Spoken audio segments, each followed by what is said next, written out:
Hi there out there in podcast land. It is the Adam Jones Podcast. I'm Jerry Coleman. He, of course, is the former five-time MLB All-Star Adam Jones.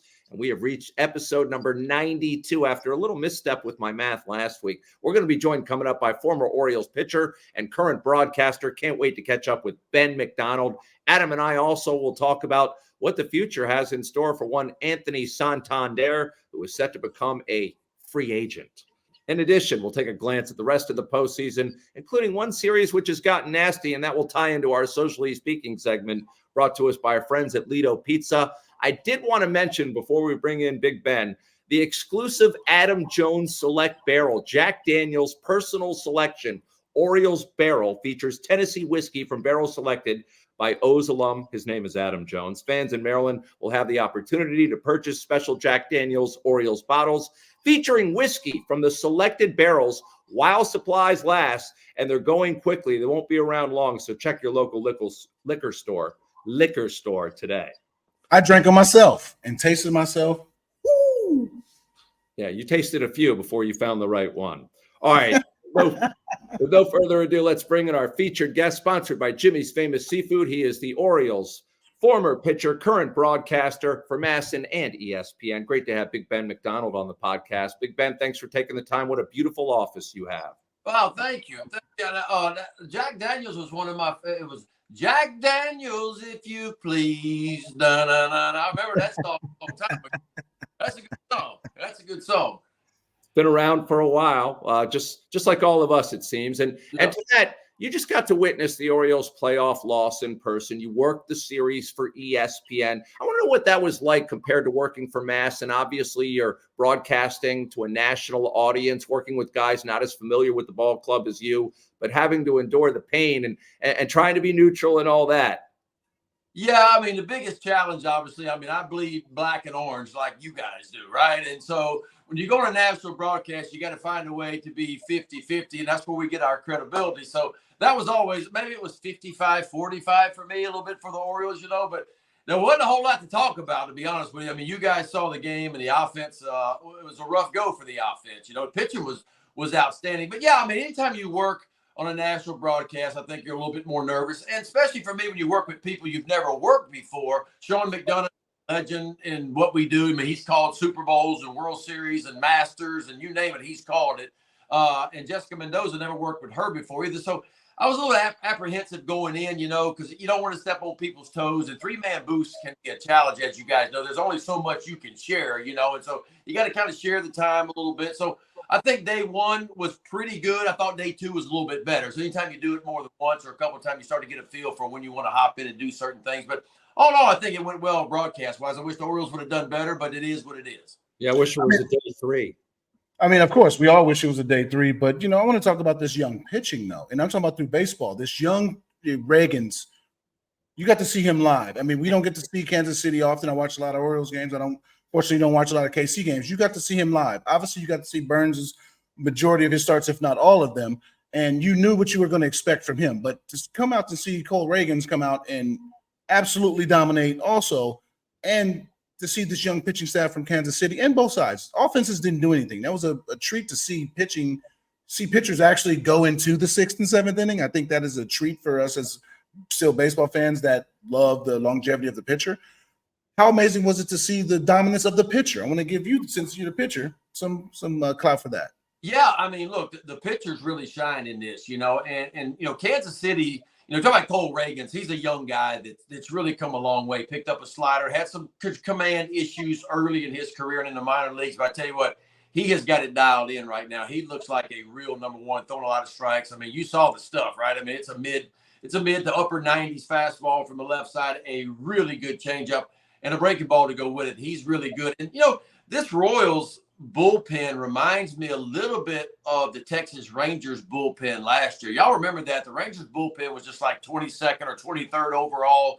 And then toward the end of the season, it began to get hot and got really hot into the playoffs.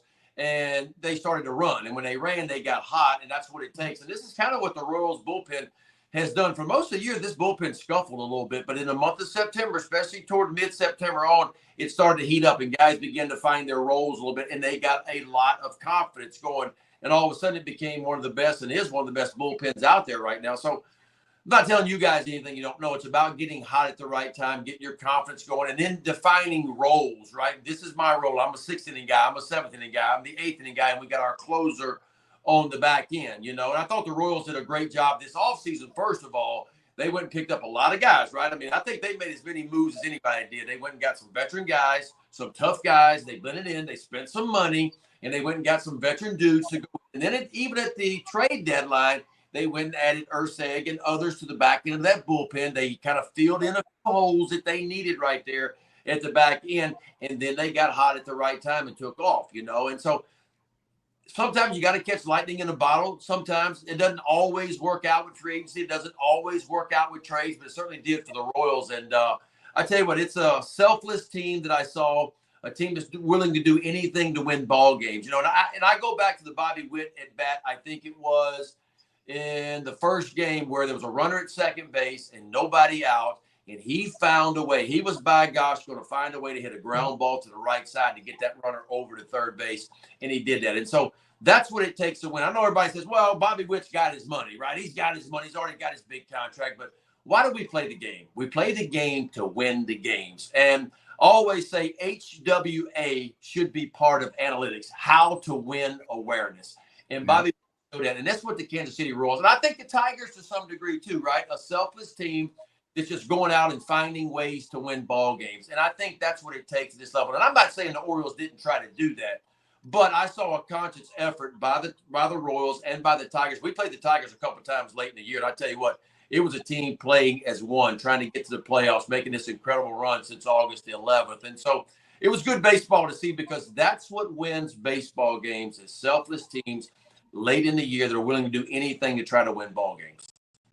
Do you find on the national stage, working with ESPN and other national medias, information that you wouldn't have known necessarily? Obviously, you don't follow the Royals or listen to the Royals broadcast, but again, being a baseball savant, you're still paying attention to what's going on in baseball. But do you find it like it's more of a crash course learning especially the new moves that were made? It's kind of a crash course learning, again, the Royals, because you only see them 6 times a year. Yeah, I mean, look, we saw the Royals early, right? In April, the Orioles played the Royals, and I did both of those series, but they were way back in April. So we hadn't seen the Royals in 5 months. I kind of knew what their core was. Everybody knew what Bobby Witt Jr. was doing. We knew Pasquantino may be coming back. He was really good in April. He got hurt, had 97 RBIs, when he hurt his hand or whatever. We knew he may be coming back.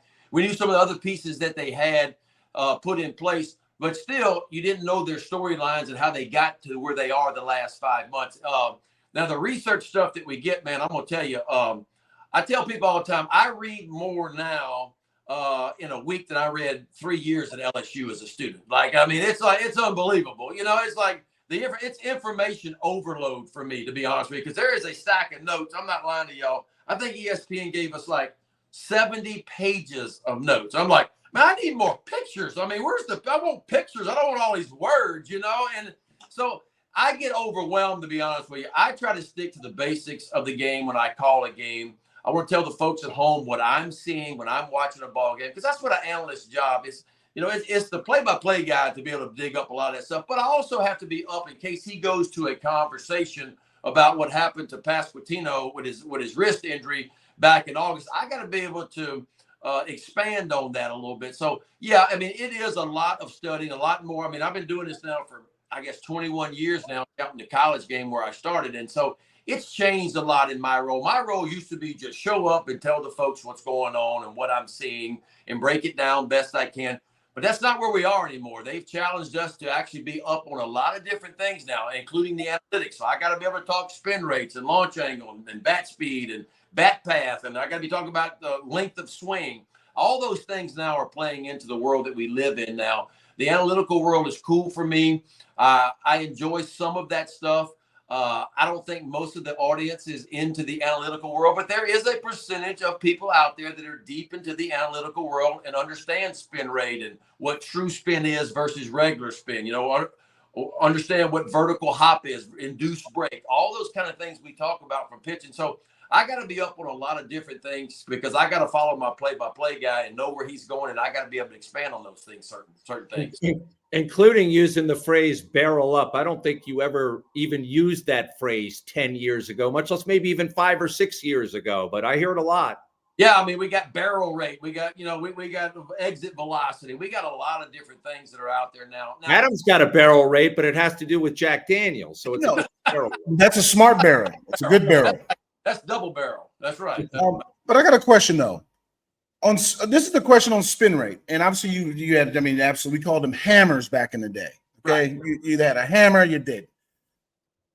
Is a hanging curveball a bad spin rate pitch, and is a bastard curveball a good spin rate pitch, or it doesn't correlate? Like, if someone throws a hanging curveball, does it still be like, oh, that is it rated well, even though it was a hanger, or does it rate well because of the outcome at times, or is it just based on the pitch? The spin rate on a hanging breaking ball can be the same spin rate as a good breaking ball location wise. However, what we've learned is even if Adam Jones has the average big league pitcher spins his breaking ball at 2,500 RPMs. If Adam Jones is throwing a breaking ball at 3,000 RPMs, but you hang it and it comes over the heart of the plate, it goes just as far as a 2,400 RPM spin rate curveball, right? And so those pitches are great pitches to have, but that's what I always tell people about analytics and the analytical world. Those things are great things to know, but that's based on throwing the ball where you want to throw the ball. That pitch will dominate hitters. But if you make a mistake with that pitch, it's still got a good chance of getting barreled up, right? And it goes a long way when they hit it. So it's nice to know those things. But at the end of the day, I always tell people pitching is the new wave of pitching. We got all this analytical data. But at the end of the day, for me, it's where you throw the ball still matters the most. Even though we're in a time now, and you guys know this, where it's been the last 5 years where we're just challenging guys over the white part of the plate. Like, there is no more. I always tell people there's a difference between commanding the strike zone and controlling the strike zone. A guy that controls the strike zone can throw the ball over the white part of the plate. A guy that commands the strike zone can throw the ball to portions of the plate when he wants to. And those are the separators with a lot of guys that are out there right now. There's a lot of guys that have stuff, and I can just outstuff you, and we'll see big league catchers all the time set up right in the middle of the plate because they know that the stuff that they're about to receive plays really well. Those pitchers maybe aren't good enough to throw it right to the glove. It may be a little bit over this way, a little bit here, a little bit there, because the average big league pitcher misses his spot by about 10 inches is what they tell us. So very rarely does the ball go right down the middle, but we see catchers now setting up in the heart of the plate because they're going to let their stuff just play the zone. We got a big high spin rate fastball that has that good carry through the zone. Or we got a great sinker that day, or a split finger fastball, or a breaking ball that spins 3,000 RPM. And we're just going to outstuff you in some ways. But there are pitchers out there.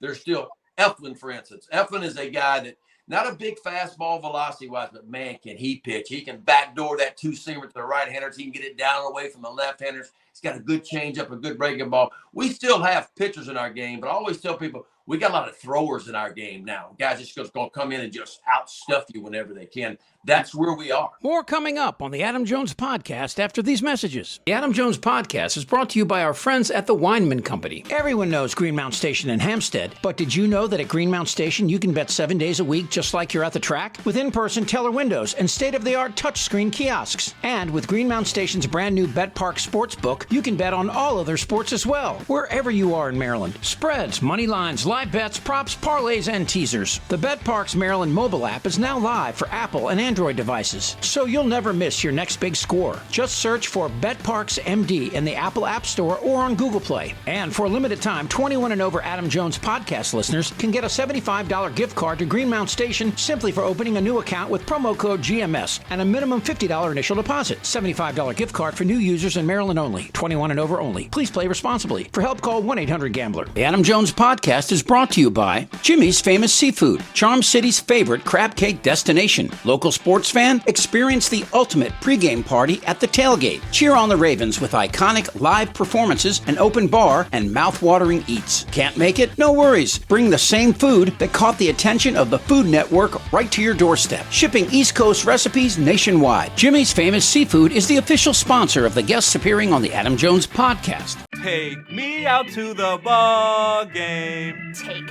me out with the crowd. Buy me some peanuts and Cracker Jacks. I don't care if I never get back. Marylanders are adding a 7th-inning stretch to their day with Fast Play Home Run Riches from the Maryland Lottery. You could win a progressive jackpot instantly and enter to win cash for Orioles home runs. It's my new ball game.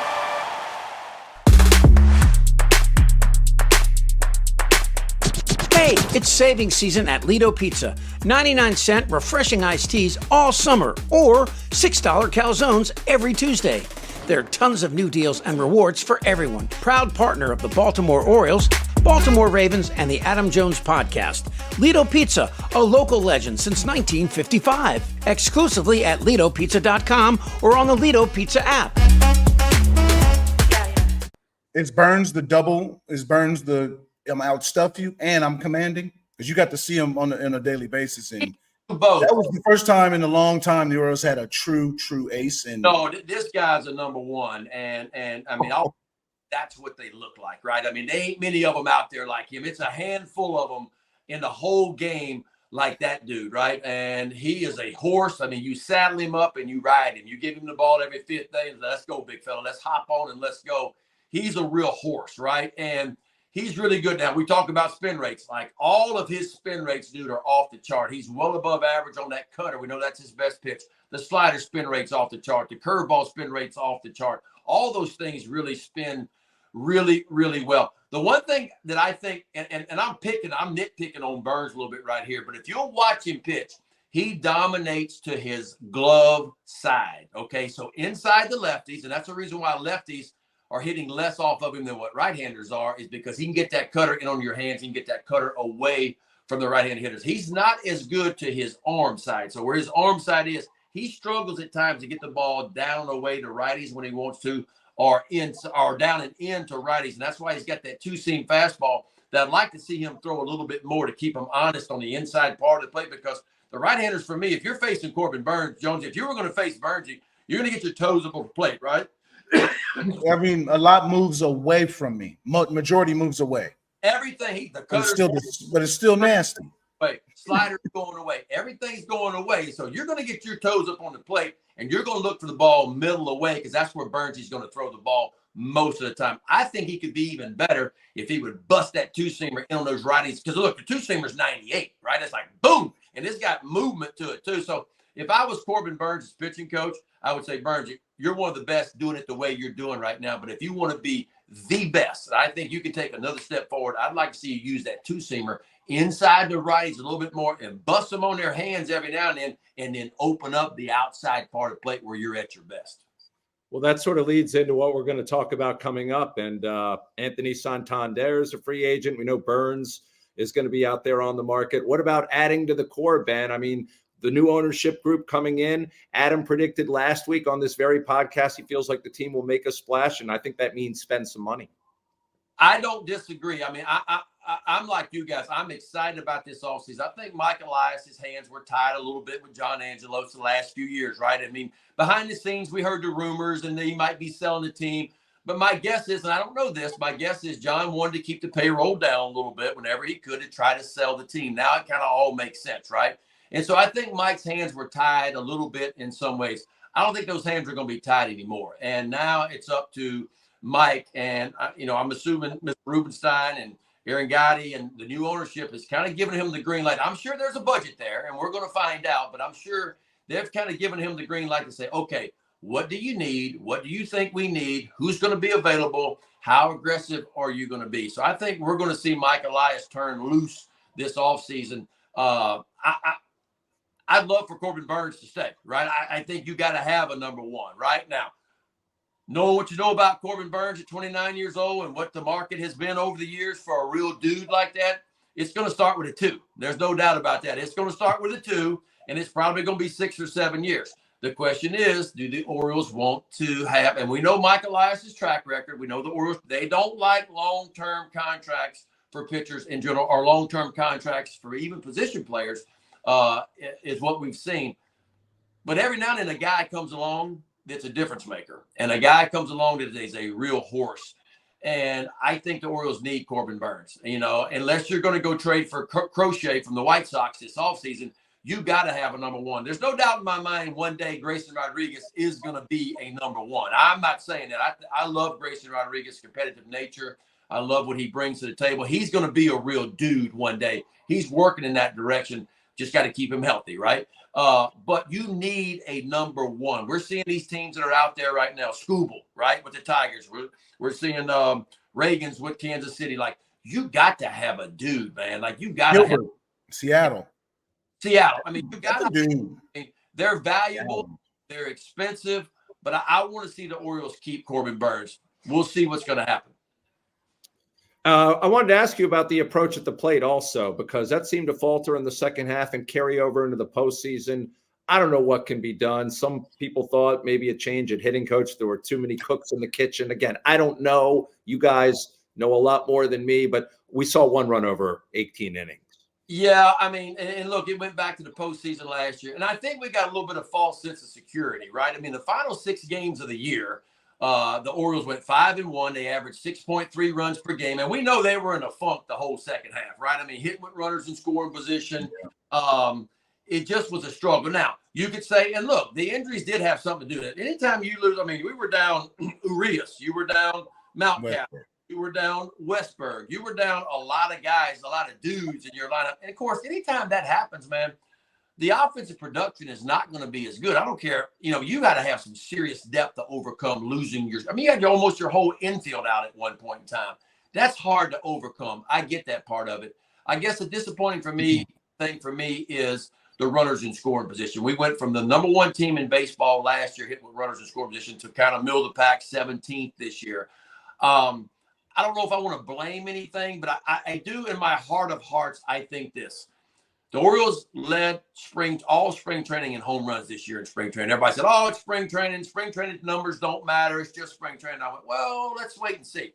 Then they get out of the gates real quick in April, and they're hitting homers better than anybody is in April and May. And all of a sudden, this team, and I get it, right? I mean, I never hit a homer at the big league level. You got to ask Jonesy about that. But I get it. All of a sudden, you start to do those kind of things, and you think, that's who I am. That's who we are. We are a home run hitting team. And homers are great until you quit hitting them. Then how do you win a ball game after that? How do you manufacture a run? We know in the playoffs, dude, you seeing everybody's number one. You seeing everybody's number two. All of a sudden, the home run production goes down. How can you win a ball game? How can you manufacture a run? And I think the Orioles in some ways got away from what they did best last year. And what they did best last year is move runners, keep the line moving, shorten up with 2 strikes, put balls in play. You let everybody hit and runners in scoring position. You did a really good job of that last year. And so I think it was a little false sense of security. And look, I love the home runs too. I mean, except when I give them up. I don't like them then. I didn't like them then. But home runs are fun, right? They're the sexy thing is hitting homers, right? I mean, chicks dig the long ball. We've heard that for years, whatever. But I think the Orioles in some ways got away from what made them really, really good. We averaged 5 runs per game last year, 4.9 this year. So it went down just a tick. And I think mainly that was because we didn't hit with runners in scoring position. So I think that was a culprit of it. And I also think the injuries were a culprit of it too, of not having your dudes in there for a lot of the second half of the season. Well, I love that you are not fleet of words. Answer this for me. Do we need to remember that they are young and that they are learning to actually play a 162-game season? It's a long season. You're getting to see it on your side as the analyst side, and I know it's a long season. Yeah. Remember it as a player, 162 games, that schedule is very long. Are we forgetting that there's still 23, 24, 26? You got some 30-year-olds, very, very few. Right. They're still getting seasoned to this process. I think that's a great point, and we have said that and we have leaned on that a lot. And it is true. I mean, Gunnar Henderson played his very first year every day at shortstop this year. First time he's ever done that, right? I mean, guys are still young. Westberg is young. We know that. We got some young players out there. Now, some people would say, well, the Kansas City Royals are younger than what the Orioles are, and look what they're doing right now. So, I mean, you can have it both ways, but there is something said for experience and going through 162 games, learning how to take care of your body, right, Jones? I mean, you played as much as anybody did. You answered the bell every day. It's hard. You learn the best thing I always tell players is, man, if you hang around the game long enough and you can stay healthy, you will figure out how to take care of your body. You will understand what it takes to get through 162 games. You'll find out and you'll figure out what it takes if you want to play 150 games a year, what you have to do. Anthony Santander is a perfect example of that, right? I mean, we saw him get hurt his first 2 or 3 years in the big leagues. The last 3 years, he's been healthy. But I've also watched him change in some ways.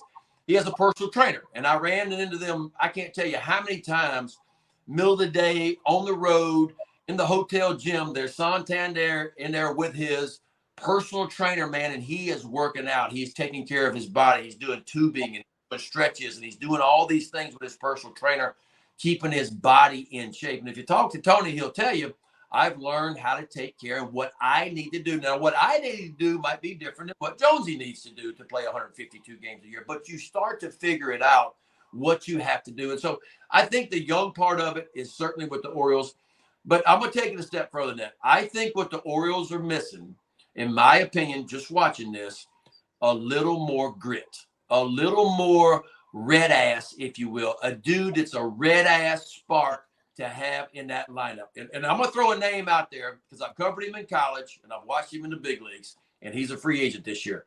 Alex Bregman is one of those dudes, right? He is one of those dudes. It's a gritty grinder, leader, one of those kind of guys. And I have no doubt Jordan Westberg is going to be a leader one day. I have no doubt Gunnar Henderson will be a leader one day. But they're 23 years old, man. They're trying to survive right now, right? They're trying to survive at the big league level.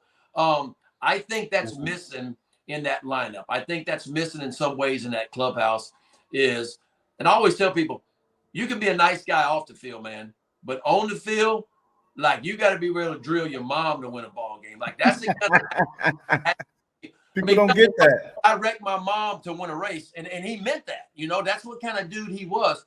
I think the Orioles need a little more grit. There's grit in that clubhouse. There's won't you clubhouse, but a veteran guy, a veteran leader come in with these young guys, I think would really go a long way. And so that's what I'm hoping Mike Elias is looking at is, okay, I got some spots, or I might lose Santander. I hope I don't. Is there a veteran outfielder that I can, it's got some grit to him a little bit, have been around the block, played in the postseason a little bit? Is there one of those guys out there right now? I'm hoping that's kind of what this team needs.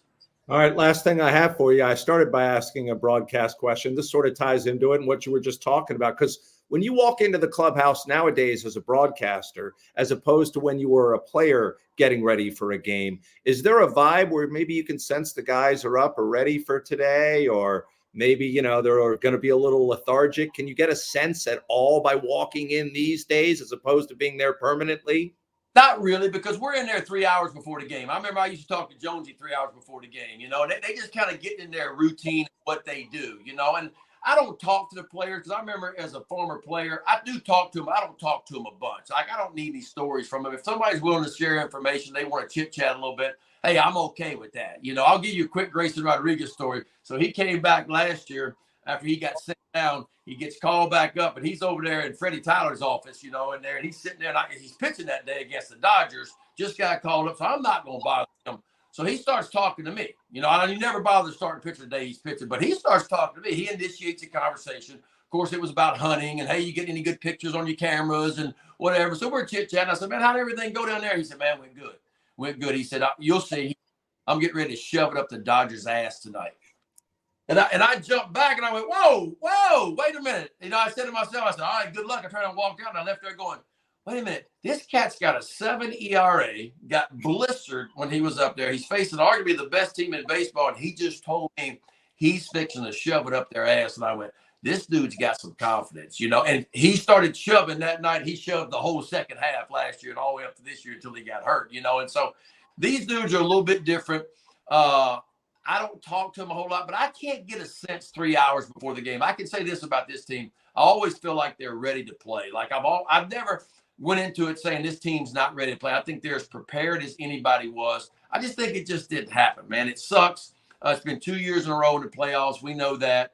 But this is growing pains, I tell people. And to Jonesy's point, this is a young team that is learning how to survive. They're learning the postseason is different than the regular season, which is always has been and always will be. And so they're going to be better for this. Is it hard as a fan?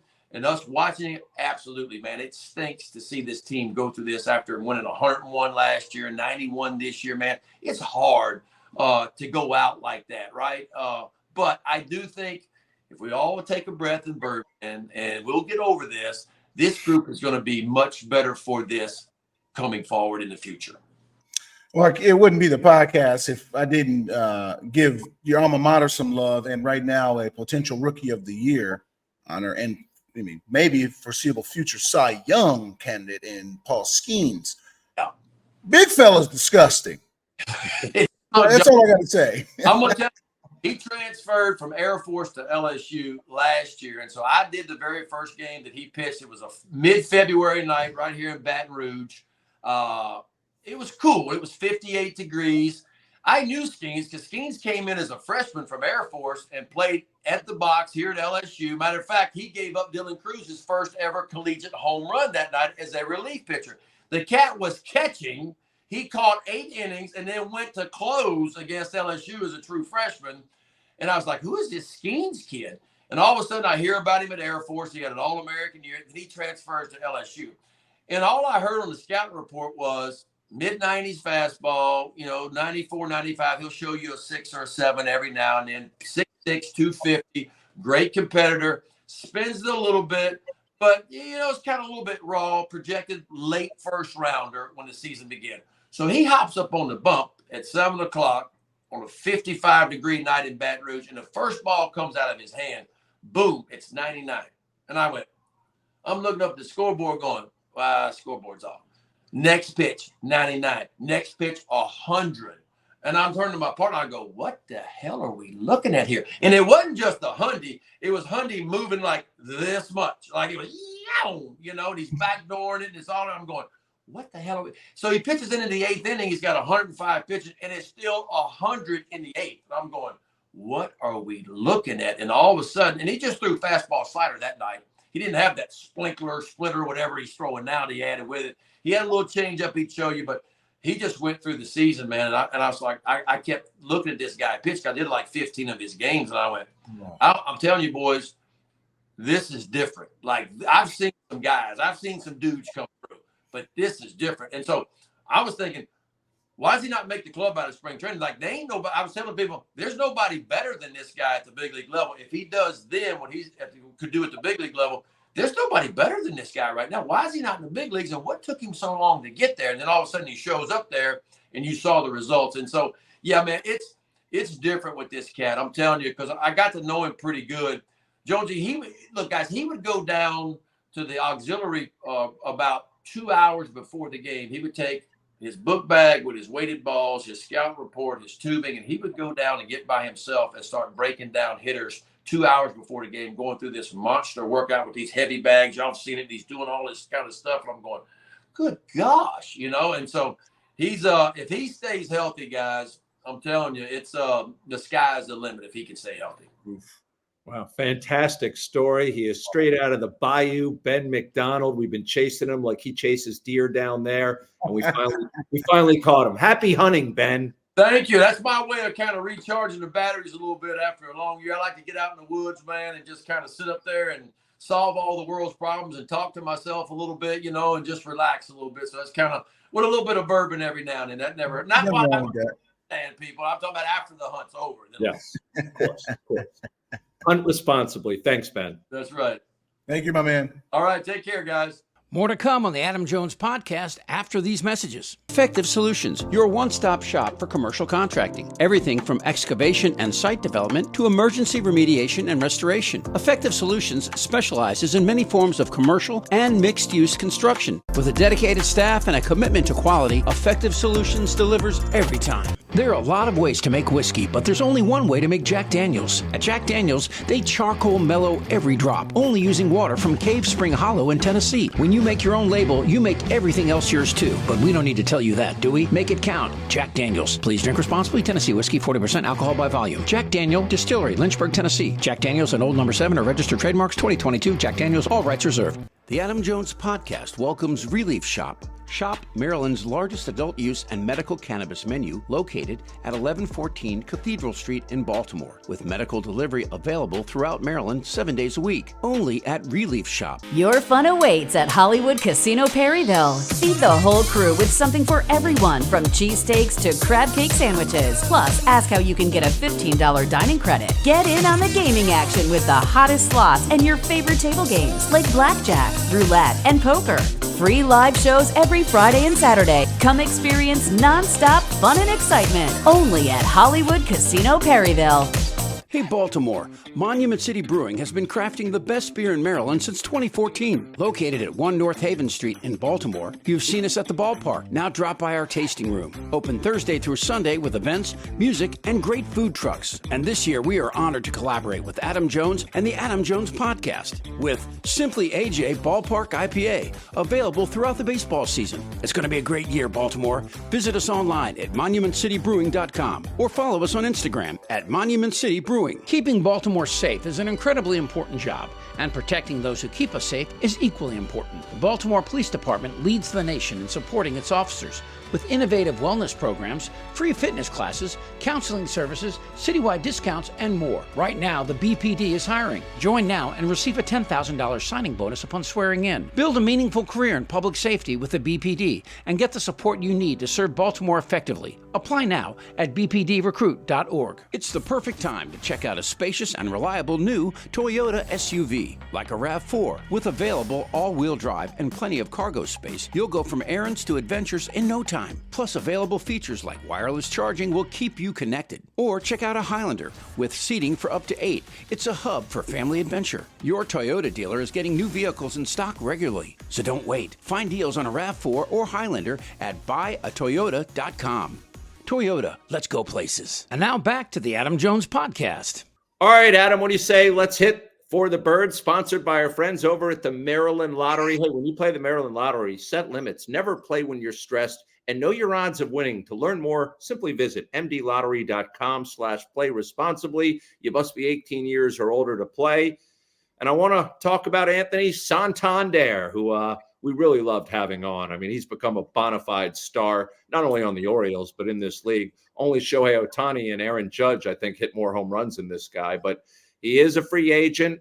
I think we know he is not going to take that projected $21.2 million qualifying offer because there's a lot more money out there. And the Orioles would get a draft pick in compensation if they're unable to keep him. But this guy is coming off a career year. And as you know, you want to have that career year entering free agency. I mean, it's no better time to hit 44 home runs. It's no better time to do that. And you know what is spectacular about it is the amount of games he played and played in right field. His defense has improved, and I seen it firsthand, the improvements that he's made. And, you know, I think he's going to be very, very valuable. Obviously, we would love to keep him in the black and orange, of course. I mean, I think that he fits the city, he fits the mold.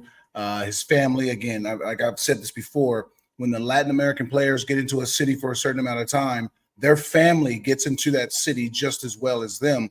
And, you know, they get comfortable with going these places and every which way. Again, they'll be very comfortable anywhere else. It doesn't really matter. Again, that's obvious. But, you know, they know where to get the platanos. They know where to get the certain spices, the Venezuelan spices for him. So the comfort zone is always there. The biggest thing is, again, is market value. I know that the qualifying offer, like I said, is $21 million. How many years does the team want to sign him? That's always a thing. You know, now with this biometric stuff, not just analytics, what do teams want to spend long term? Is it 3 or 4 years a team wants him? Does he want 7? Like, these are big things. And, you know, I think he's very deserving of it. I think there's probably a 100 lying in front of the number that I think he's going to sign for. And I think that is going to be generational money for himself, his family, his children. Guy was a Rule 5 pick, Adam. Rule 5, and I was there when he was there. And, you know, what he's been able to accomplish, and, you know, under the radar, again, I think this year, the last 2 years, people have taken more notice. This year, for sure, once he switch hitter approaching 40 home runs, you're approaching legendary status with Chipper Jones, Mickey Mantle. Lance Berkman, Carlos Beltran.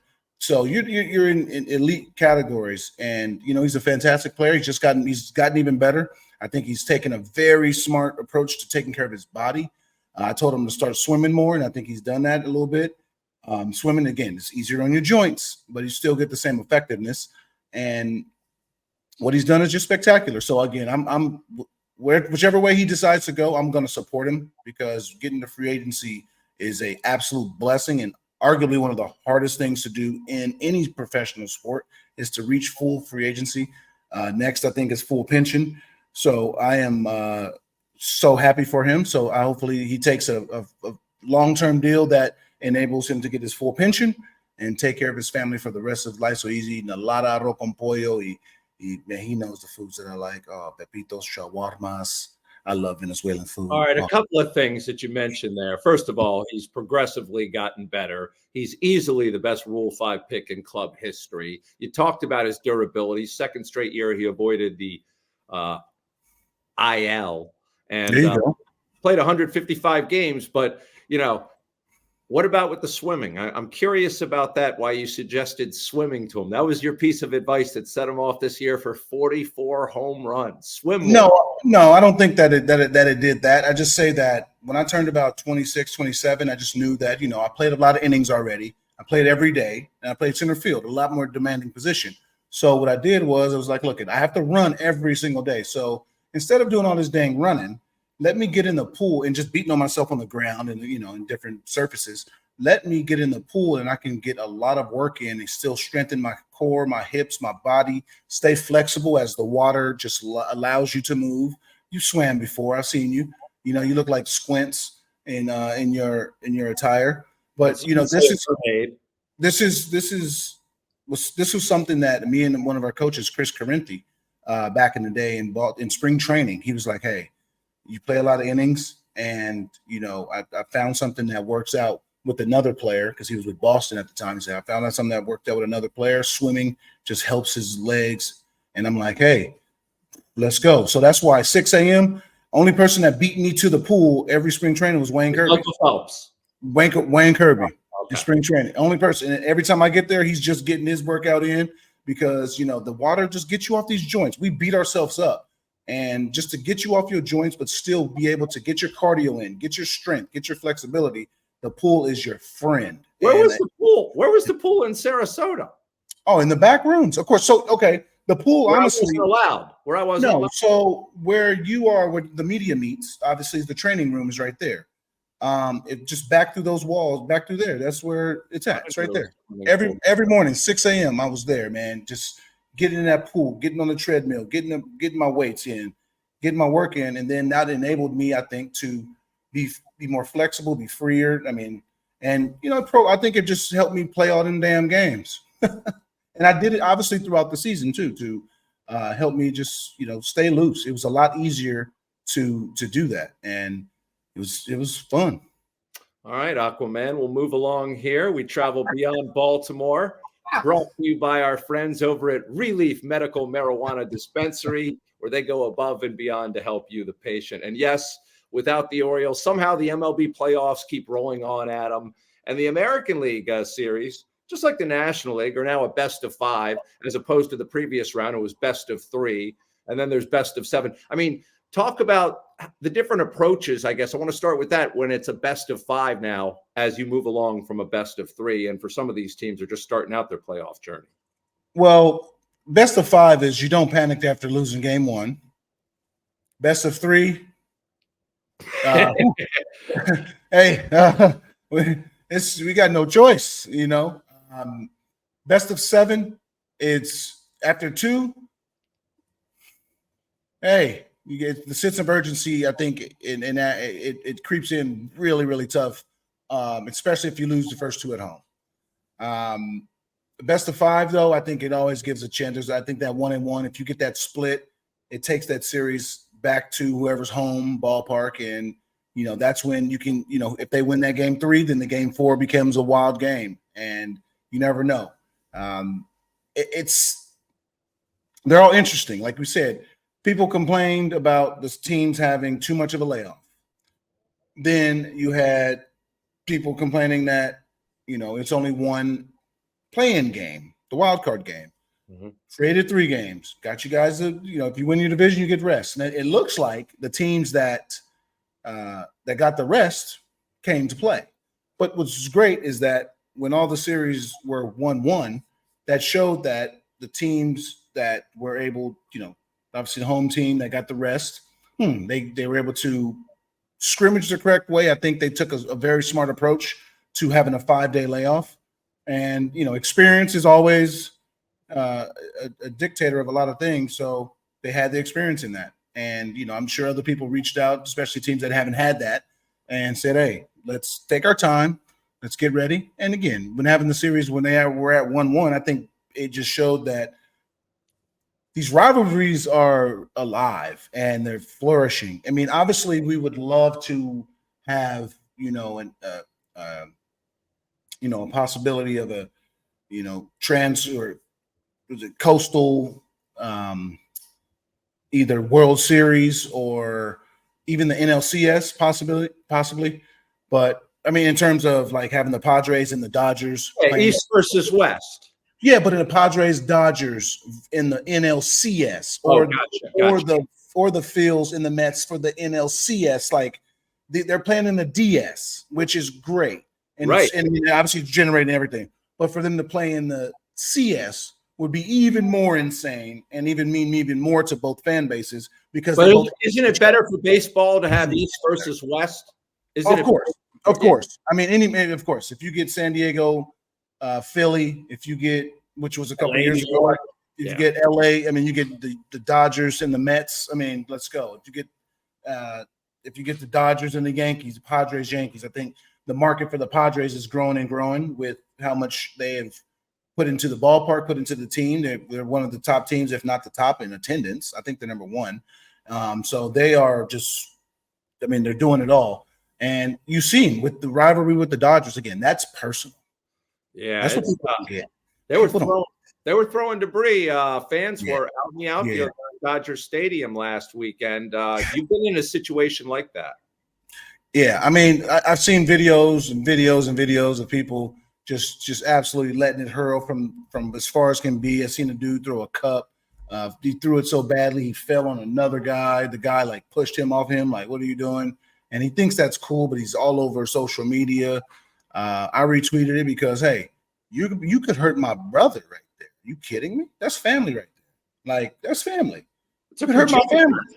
Like, and again, we all know what happened with myself. I got a bag of peanuts hurled at me. I did the swim move, hit the cop behind me. He was hot. Then I was like, him. Oh, he jumped over there, got him in the headlock. It was wonderful. But again, what happened with Hyun-Soo Kim in Toronto in the wild card game. Do we not remember that? Like the guy threw a full beer at the guy. Like a full beer. If that hit him, no matter where it hit him, it didn't matter. If it hit him in the hand, I mean, that is like, are you kidding me? I mean, obviously, we're going to think worst case. What if you hit him in the head and it killed him? That's what we're going to think. So we're going to try to take that from just normal misdemeanor to like, bro, that's like you're trying to take the felony assault. Like, come on. Like, why do you think that you can do that? I don't know. But and then like the dude, like so but again, you got like Marte. With Marte, I mean not Marte. You have Profar.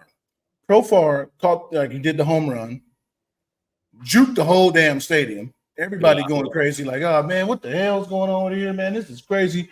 Hey man, home run, fireworks goes off. He caught the ball, handed it to the fan, man, tossed it back. That right there is awesome. Unless you're a Dodgers fan. I mean, well, of course, obviously, not. I mean, the home run, of course, but the run. But I'm talking about that moment. He caught the ball. Everybody is looking at Profar. The whole attention is aimed at him. He catches the ball, shows it everybody. Everybody's but still the attention's at him. He throws the ball to the fan. The fan chunks it back. And still the attention's in this direction. Therefore, it's okay. The shortstop catches it. Not when the guy's walking back, boom, throw it at him. Like, One of the greatest deeks of baseball history, no doubt. Like, I mean, like, look, I swear, like, when it comes to some of these things,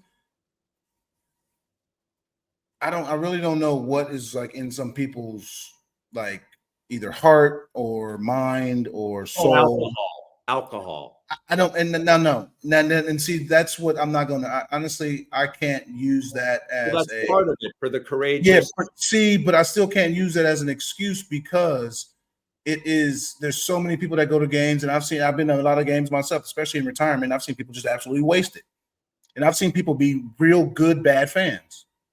You know what I mean? Like, I've seen people heckle in a tasteful way. I've seen people heckle in some bad ways, and I've just been like, hey, like, that is inappropriate as a father.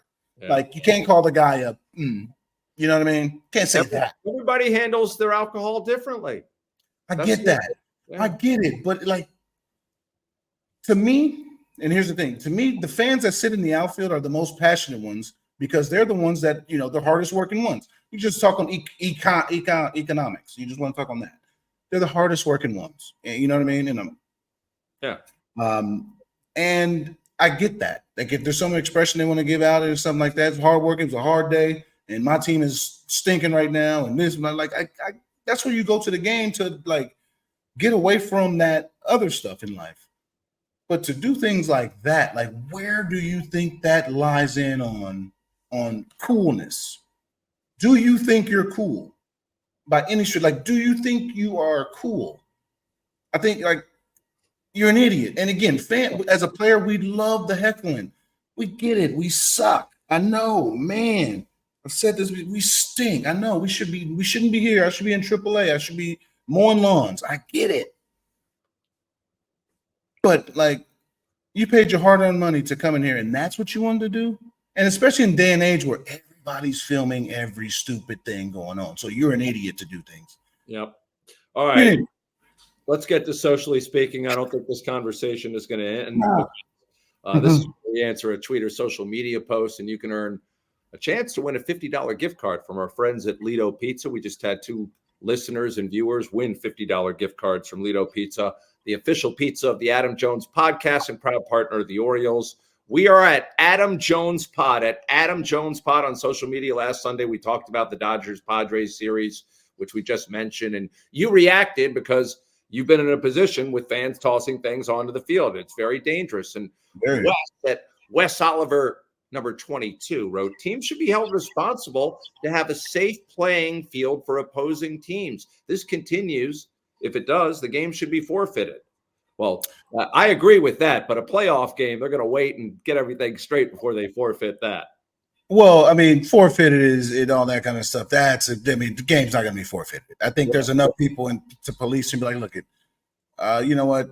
We have enough cameras in the stadiums now to like, look at, point out the stupid person who did this, get him out of here, him or her, can't discriminate. Both are idiots.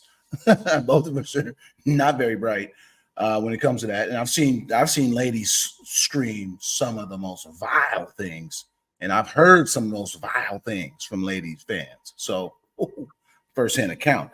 Those were real ladies. So what happened to me in Boston, the president, Sam Kennedy, like immediately made like a no tolerance rule. Like, no, you do something stupid like this, you are done. Why? First off, why? Come on. You come to this beautiful ballpark to do something stupid. That's stupid. So you want to be stupid? This was stupid people did. You can't come to one of the most authentic places in it's one of those wonders of the United States.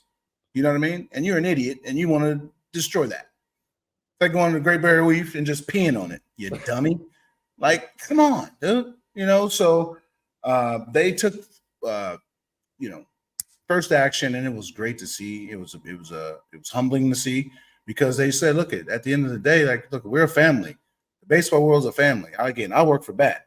You see, I work for BAT. Okay. I've been there for 14 years now, and it's a baseball family. We take care of each other. And at the end of the day, we want to put the best product out there. We're trying to play our asses off. But, like, again, we want to entertain the fans. I never went to a movie theater and someone's seen a bad movie. I've seen a lot of bad movies, but I never, like, threw my soda at the damn screen. Never. Have you? Yeah, no, or a tomato or anything like that. I think there was a movie back in the day. Chip's the only guy old enough who's part of the show to remember it, where they did encourage you throwing stuff at the screen. But Chip would know. I mean, he was a stand-up comic and stuff like that. Yeah, whatever it was where we sang "Let's do the time warp again." I'm sure someone at Adam Jones Pod can tweet us or X us, and maybe the first person to let me know gets a Lido Pizza gift card. I mean, but I would love to see, like, does Chip know of anybody, or does anybody? No. You know, I doubt it. Hey, he can chime in like they do on The Price is Right. You know what I mean? Just a quick segment of, like, hey, all this is what we're doing. Yes. There you go. Okay. So, no, I did a comedy club once in Louisiana. We didn't ask that. Where they had a cage in front of you. So if people and when they put the cage up there, it invites people to throw stuff at you. But then again, the flip side is you could say stuff about the guy's mother, Then reminds me that they had in Blues Brothers too, where Jake and Elwood worked behind a cage. Oh, that's amazing. Real quick, so there have been forfeits, as you were talking about before.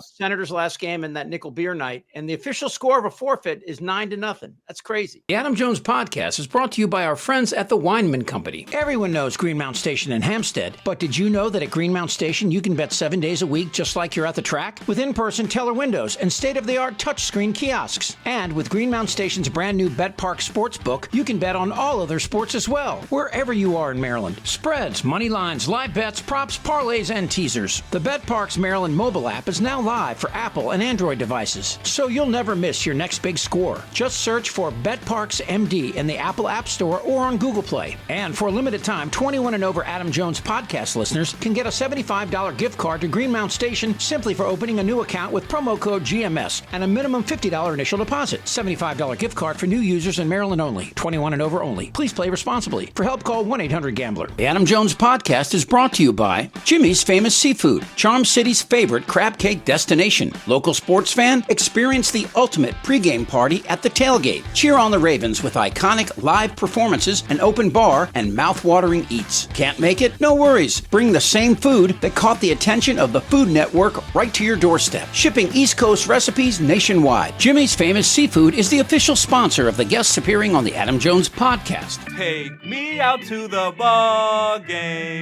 Take me out with the crowd. Buy me some peanuts and Cracker Jacks. I don't care if I never get back. Marylanders are adding a 7th-inning stretch to their day with fast play home run riches from the Maryland Lottery. You could win a progressive jackpot instantly and enter to win cash for Orioles home runs. It's my new ball game.